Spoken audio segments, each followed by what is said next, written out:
ওদের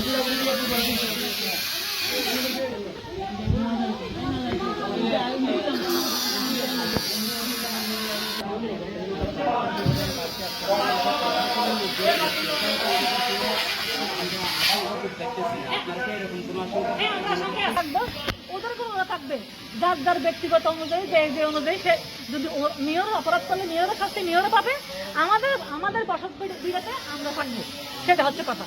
আমাদের কোনো আগেও আমরা কোনো ক্লেশে যাই নাই, সহিংসতা যাই নাই, এখনো কোনো ক্লেশে আমরা সহিংসতা যাচ্ছি না, যাবো না কোনোদিন, আমরা সেরকমও না।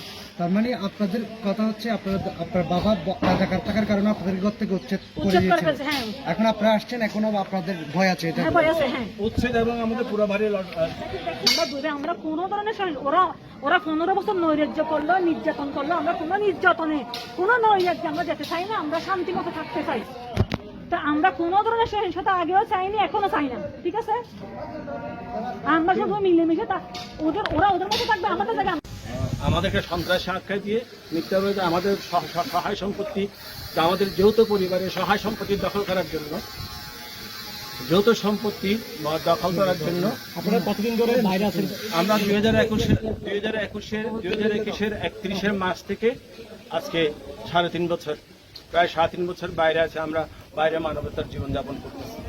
আজকে ঘরে ঢুকতে কি সমস্যা? আজকে ঘরে ঢুকতে এই যে আপনারা দেখতেছেন কিভাবে বাইরে তালা মারা, ভিতরে আপনার দরজার মধ্যে এটা মকসুদ তার সাঙ্গপাম্বা এবং তার ভাই আতাউল্লাহ এবং আবু বকর উভয় ফজিলত। এটা কি আপনাদের ঘর না? এটা আমাদের, এটা আমার বাবার পুরো বিল্ডিংটা, এটা আমার বাবার তৈরি করা ঘর।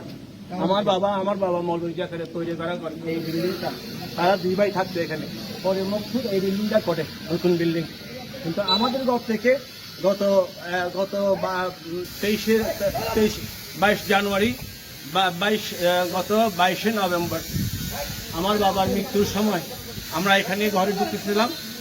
তখন আশিকুল্লাহ এবং তার এমপি, আশিকুল্লাহ এবং তার পুষ্য আওয়ামী লীগের এমপি আশিকুল্লাহ সহযোগিতায় মেয়র মকসুদ, বর্তমান মেয়র এবং আগের মেয়র মকসুদ আওয়ামী লীগের সন্ত্রাসী মকসুদ এবং তার ছেলেপেলে দিয়ে আমাদেরকে, আমার ঘরে আমার বাবাকে এখান থেকে বের হতে দেয়নি।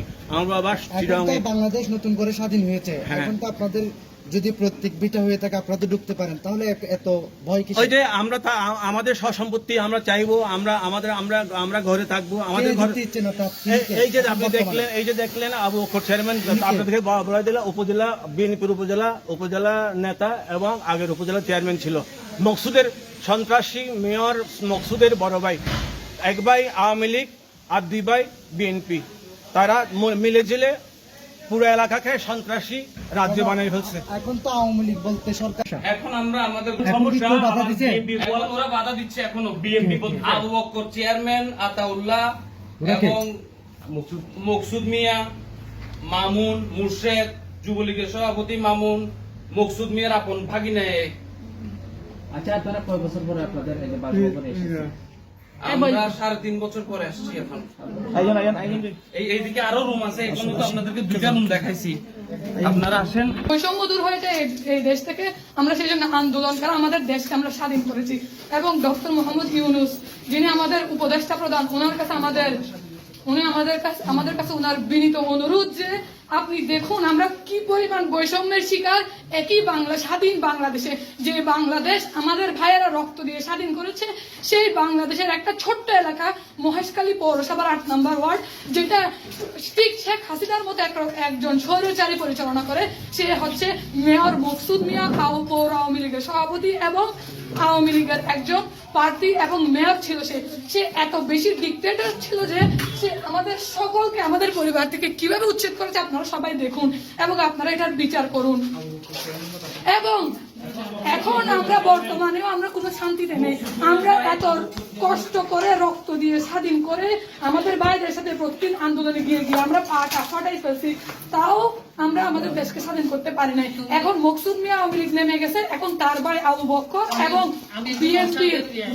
বিএনপি আতাউল্লাহ বুখারী, তারা দুজন এখন আবার আমাদের উপর স্বৈরাচারের সেই একই নির্যাতন যেটা আওয়ামী লীগের মেয়র মকসুদ মিয়া করেছিল সেটা তারা করার চেষ্টা চালাচ্ছে। তাহলে আমরা কেন এত রক্ত দিয়ে আমাদের দেশকে স্বাধীন করলাম? আচ্ছা, আপনারা তো এতদিন অত্যাচার নির্যাতন ছিলেন, এরপরে দীর্ঘ 3.5 বছর পরে আপনারা আপনাদের বাড়িতে এসেছেন, ঠিক আছে, অতীতে আপনারা নির্যাতনের শিকার হয়েছেন। এখন তো আর সরকার চেঞ্জ হয়েছে, এখন তো আপনার যে তত্ত্বাবধায়ক সরকার দিয়ে অলরেডি নিযুক্ত হয়ে গেছে, এরা তো পরিচালনা করতেছে।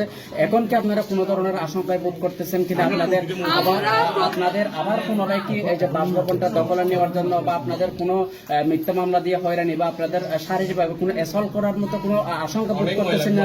তারা এই বিষয়টা একটু বলুন। আমাদেরকে অলরেডি অনেকগুলো ফলস এলিগেশন এবং অ্যাজাম্পশনের মধ্যে অলরেডি দিয়ে দিছে, এবং আমরা এখনো এখানে 1 সেকেন্ডেরও নিরাপদ নাই। তাদের বাসা এবং আমাদের বাসা পুরোপুরি জয়েন্ট। তারা চাইলে এদিকে ভিতর থেকে এসে আমাদেরকে মারতে পারে, এবং আমরা এখানে এক মুহূর্ত সেফ ফিল করি না।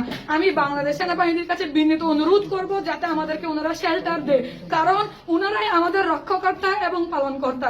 কারণ ওনারা যাতে আমাদেরকে সুন্দর করে ওনারা যাতে আমাদেরকে একটা শেল্টার দিতে পারে, আমরা যাতে একটা স্বাধীন দেশে বসবাস করতে পারি, এই জন্যই তো আমরা এত রক্ত দিয়েছি, তাই না? আপনি কোন কলেজে আছেন, কোন ইউনিভার্সিটি? আমি ঢাকা নর্থ সাউথ বিশ্ববিদ্যালয়ের একজন বিবিএ ডিপার্টমেন্টের শিক্ষার্থী। আচ্ছা, আপনারা তো মনে করেন আওয়ামী লীগ আমলে যিনি পৌর মেয়র ছিলেন আলহাজ মকসুদ নিয়ে আপনাদের অত্যাচার নির্যাতন করেছিল আপনাদের ভাষ্যমতে। এখন আপনারা আবার বলতেছেন যে বর্তমান মহেশখালী উপজেলা বিএনপির সভাপতি আবু বকর এবং জেলা বিএনপির সাংগঠনিক সম্পাদক আতাউল্লাহ বকর, এরা কি আপনাদেরকে এইরকম এরা তিনজন এক মায়ের ভাই, আবু বকর, মকসুদ এবং আতাউল্লাহ বুখারী।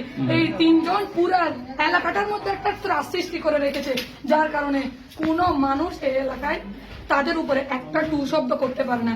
এখানে কোনো কথা বলার স্বাধীনতা নেই। তাহলে আপনারা বলতেছেন আগেও নির্যাতিত ছিলেন, এখনো নির্যাতিত। তাহলে আপনারা এই মুহূর্তে কি চাচ্ছেন একটু বলেন? আপনারা এই মুহূর্তে কি চাচ্ছেন? আমাদের ঘরে আমাদের নিজের বাপের দাদার বিটা সম্পত্তিতে আমাদের অধিকার নিয়ে যাতে আমরা বাঁচতে চাই। এবং ডক্টর মোহাম্মদ ইউনূস, উনি আমাদের সম্মানিত উপদেষ্টা, প্রধান উপদেষ্টা, উনি অসম্ভব বিজ্ঞ একজন মানুষ।